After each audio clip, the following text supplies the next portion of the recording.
الم تر الی الذی حاج ابراہیم فی ربہ ان آتاہ اللہ الملک، کیا تم نے دیکھا اس شخص کو جس نے کہ محاجہ کیا تھا، مناظرہ کیا تھا، حجت بازی کی تھی ابراہیم سے، اس وجہ سے کہ اللہ نے اسے بادشاہی دی ہوئی تھی۔ نمرود، یہ ذہن میں رکھیے کہ نمرود اصل میں لقب تھا، کسی کا نام نہیں تھا، جیسے فرعون مصر کے بادشاہوں کا لقب ہے۔ فرعونہ، نماردہ جو ہے یہ عراق کے بادشاہ تھے، بیبیلونیا۔ تو حضرت ابراہیم کی پیدائش بھی شہر ار میں ہوئی تھی کہ جو بیبیلونیا کا ایک شہر تھا عراق کا، اور وہاں بادشاہت تھی نمرود کی۔ جیسے فرعون نے مصر میں دعویٰ کیا تھا اپنی بادشاہی کا اور اپنی خدائی کا، اور یہ ہے سیاسی بادشاہی، یہ نہیں کہ ہم نے دنیا پیدا کی ہے، مطلب یہ کہ اختیار مطلق ہمارے ہاتھ میں ہے، ہم جس چیز کو چاہیں غلط قرار دے دیں، جس چیز کو چاہے صحیح قرار دے دیں۔ یہی ہے اصل میں خدائی اختیار ہاتھ میں لے لیا۔ اللہ کا حق ہے تحلیل و تحریم، کسی شے کو حلال کرنا، کسی کو حرام قرار دینا، اختیار واحد اللہ کے ہاتھ میں ہے۔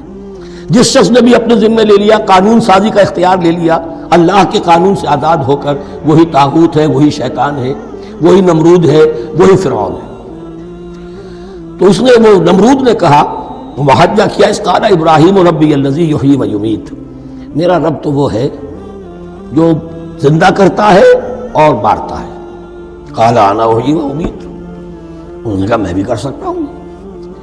اس نے جیل سے 2 قیدی منگوائے، دونوں کنڈیمڈ تھے، اور ایک کی گردن وہیں اڑائی اور ایک کو کہا جاؤ معاف، دیکھو میں نے جس کو چاہا زندہ رکھا اور جس کو چاہا مار دیا۔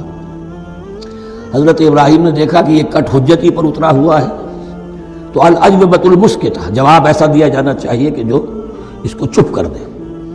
قال ابراہیم فإن اللہ یأتی بالشمس من المشرق فأت بها من المغرب، حضرت ابراہیم نے فرمایا اللہ تو سورج کو نکالتا ہے مشرق سے، اگر تو خدائی کا مدعی ہے تو نکال کے دکھا اسے مغرب سے۔ فبہت الذی کفر، تو مبہوت ہو کر رہ گیا وہ کافر، اب اس کے پاس کوئی جواب نہیں تھا۔ واللہ لا یہدی القوم الظالمین، اور اللہ ظالموں کو ہدایت نہیں دیا کرتا۔ ہدایت تو نہیں ہوئی، چپ ہو گیا، لیکن چپ کیا ہوا؟ اس کے بعد تو فیصلہ ہوا کہ انہیں آگ میں جھونک دیا جائے۔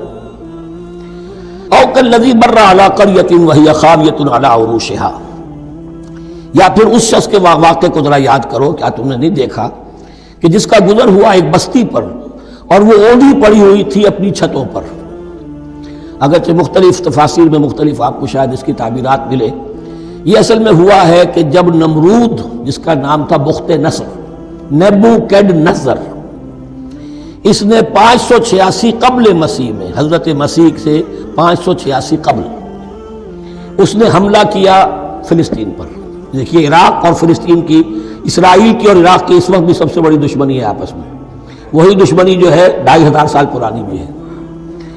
اس نے، وہ نمرود بابل، نیبوکیڈنیزر جس کا نام تھا، اس نے حملہ کیا، 12 لاکھ کی آبادی تھی، 6 لاکھ کو قتل کیا اور 6 لاکھ کو بھیڑوں بکریوں کی طرح ہانکتا ہوا قیدی بنا کر لے گیا۔ 150 برس تک کیپٹیوٹی میں رہے ہیں یہ، اور یروشلم اجڑا رہا ہے، کوئی نفس نہیں، کوئی متنفس نہیں تھا، کوئی انسان نہیں، کوئی 2 اینٹیں سلامت نہیں چھوڑی۔ اسی وقت وہ ہیکل سلیمانی جو ہے وہ شہید کیا گیا، اور ان کے کہنے کے مطابق اس کے ایک تہخانے میں وہ تابوت سکینہ بھی تھا جہاں ربائی ان کے موجود تھے، اور وہ ربائی بھی وہیں پر ان کی موت واقع ہوئی، اور تابوت سکینہ بھی ہے، اگر ان کا قول صحیح ہے۔ تو جس زمانے میں یہ اجڑی ہوئی بستی تھی، حضرت عزیر علیہ السلام کا گزر ہوا، انہوں نے دیکھا کوئی متنفس نہیں، تو انہوں نے کیا کہا، قال انا یحیی ھذہ اللہ بعد موتہا، اللہ اس بستی کو اس کے اس طرح مردہ اور برباد ہو جانے کے بعد کیسے زندہ کرے گا؟ اب اس میں کیسے احیاء ہو سکتا ہے؟ دوبارہ کیسے اس میں لوگ آ کر آباد ہو سکتے ہیں؟ اتنی بڑی بربادی، اتنی تباہی، کوئی متنفس نہیں، کوئی 2 اینٹیں سلامت نہیں۔ فَأَمَاتَهُ اللَّهُ مِئَةَ عَامٍ ثُمَّ بَعَثَهُ، تو اللہ نے اس پر موت وارد کر دی 100 برس کے لیے، اور پھر انہیں اٹھایا۔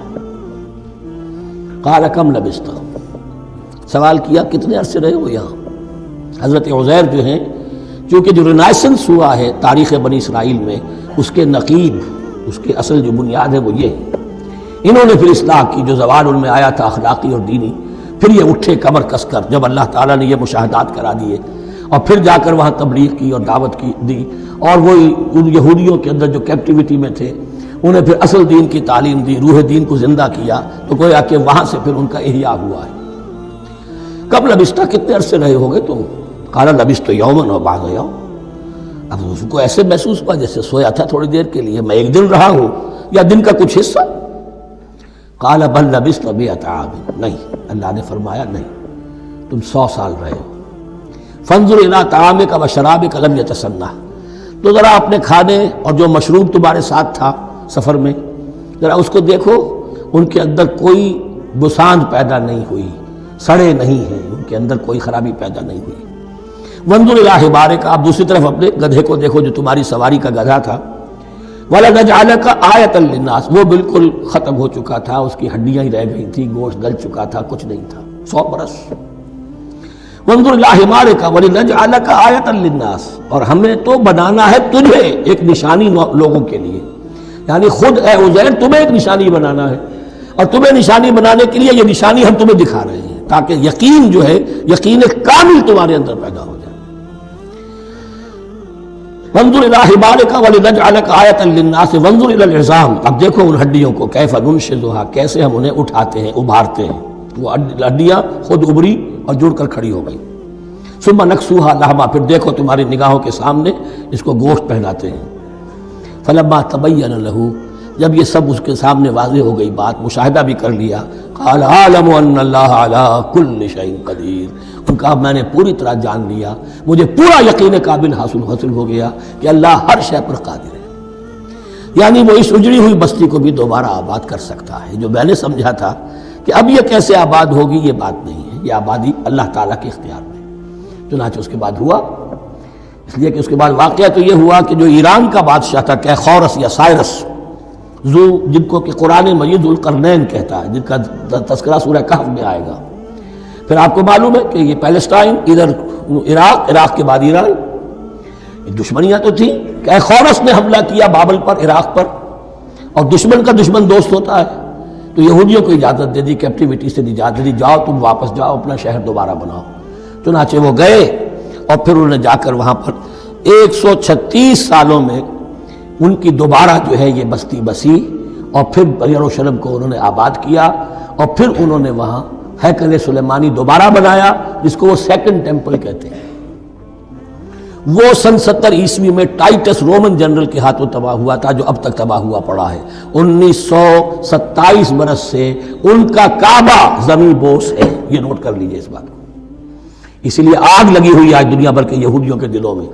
اب تو ہماری حکومت ہے وہاں پر، ہم اپنا یہ جو بھی کچھ یہاں پر اس احاطے میں بنا دیا گیا ہے سب کو ختم کریں گے، اور اپنا ہیکل سلیمانی بنائیں گے۔